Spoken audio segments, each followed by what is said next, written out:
What's up, everybody? Welcome into another episode of Profit Picks. If you are new, we do always start the show by being transparent. Yesterday, winning day. It didn't look like it was going to be early, right? They're 50% from three, both teams. But that second half, once the game was kind of out of hand, was a lot more to my liking. So, 1-0 day yesterday. We'll see if we can keep it going here today. Vino, how was everything for you yesterday? Was good, Skee. I had 1-0 as well. We kind of tag teamed that game. I mentioned it here. I liked Dallas first half in that one. Thought Las Vegas might be a little bit flat. They were more than flat. Flat enough for Becky to slam that that board on the floor and get all PO'd at everybody. Once I had first half in tow, I was definitely rooting for you to get that under. So again, we tag team that game.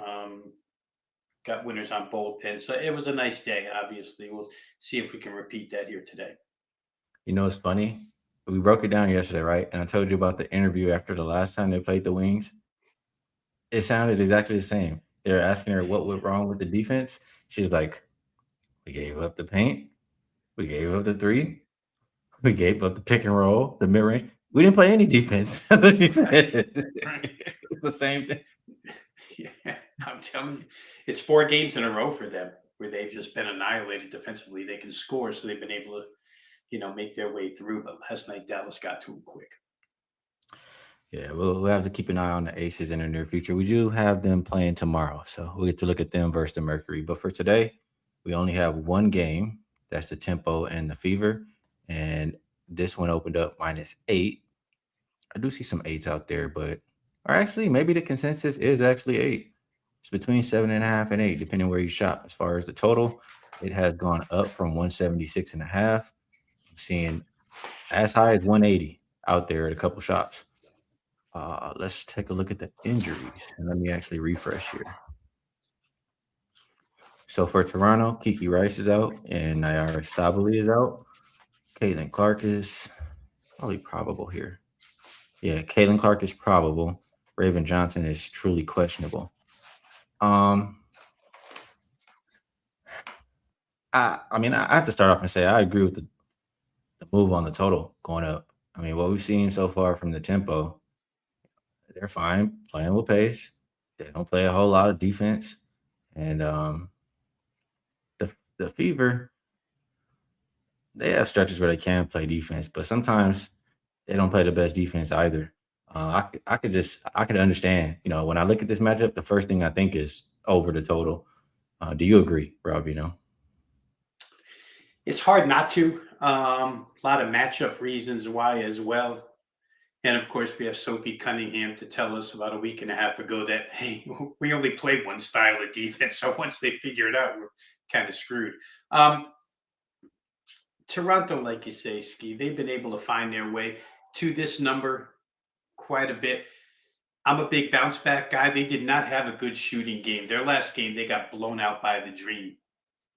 Give you some quick numbers here. Marina Mabry, 2 for 7, or 2 for 11, excuse me, from the field, 2 for 7 from 3. Her and Brittany Sykes have absolutely carried this team offensively for the most part, and it's done with pace, like you say. But they just get killed inside. They were out rebounded again in that game, 42-22. Little bit of trouble underneath. Had a little animosity between a couple players there. But I just, Indiana rebounds well enough to me and plays well enough inside the paint to be able to score on Toronto. And Toronto gets out into the open and shoots threes well enough to score on Indiana. I will say this, Indiana's been a great first half team if we break this down even further. They've been a bad second half team, a good first half team, 8-3-1 against the number in the first half are the Fever. So I would expect maybe they get out to a quick start again.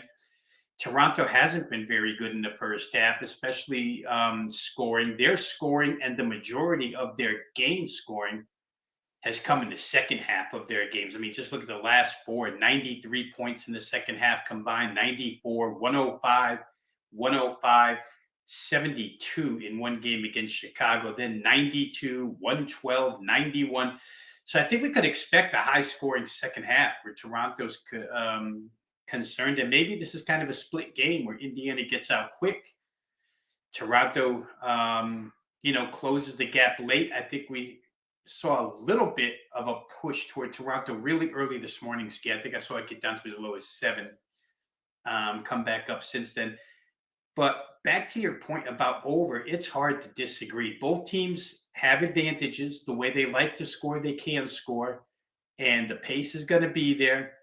And Toronto just basically their second half average points scored in the second half is huge. So I wouldn't want to be on under. I agree with the pushing this thing up to 79.5. Now we have to get to 80. Everything has to go right to get to 80. But in tempo games, they seem to find their way. Yeah, that's what we've seen, especially on the road for the tempo. Sidewise, I like what you said. Fever have been really good, early starters. So maybe look at them first half, and if it does get out of hand, maybe tempo fight back, or Fever just take their foot off the gas. Maybe that's the way to look at the tempo second half. A lot of different ways to look at this game, and I feel like we already did a solid enough job. So it is good old $5 Tuesday. So you can go to either Rob Veno or my page, and you'll find the top bet for just $5. Good way to check either one of us out. Outside of that, we'll put the usual up there to buy 3 days, get 3 free. Comes out to 6 days for just $69. That's also a great way to be involved. And Vino, on that note, well, we're not doing best bets. It's $5 Tuesday. We don't do best bets on $5 Tuesday. It's only $5. You can go check it out over there. I know that basketball has been good for me, up over a little bit over 100 units so far 2026. Try to keep that going. Anything else you want to add, Vino, before we get out of here? Yeah, no, again, $5 Tuesday and only one game on the board where the two of us are concerned. I don't handicap MLB, so I have one game to choose from today, and it is the WNBA. So $5 Tuesday, check it out over at wagertalk.com. And we'll get back to best bets tomorrow because there's 6 games. It's a huge card tomorrow in the W. Yeah, we'll have a lot to talk about tomorrow. We'll have some more things to share. And also, I'll just let you know, if you want to get a head start on tomorrow, I do have a 5% up and available.